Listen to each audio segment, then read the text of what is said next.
የቤት እንስሳት ወይም የእርሻ እንስሳቱ በየቀኑ ይመገባሉ። ግን ውሃ ከምግብ የበለጠ አስፈላጊ ነው እና ለምን እንደሆነ እንመልከት። በቂ ውሃ ከሌለ የእንስሳት አካላት በትክክል መስራት አይችሉም።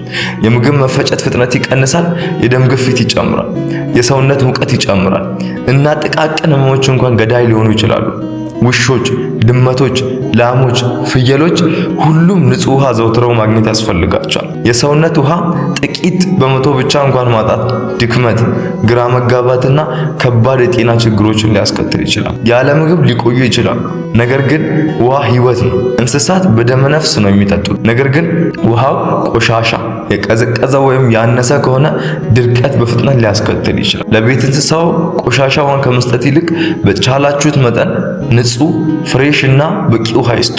የቤት እንስሳትን መመገብ አስፈላጊ ነው፣ ነገር ግን ውሃ እንዲጠጡ ማድረግ ጤናቸውን ለመጠበቅና በህይወት ለመኖር ዋነኛ ቁልፍ ነው። ተጨማሪ ላይፍ ሴቪንግ የእንስሳት ምክሮችን ለማግኘት አሁኑኑ ቬት ሴክሬትስን ሰብስክራይብ ያድርጉ።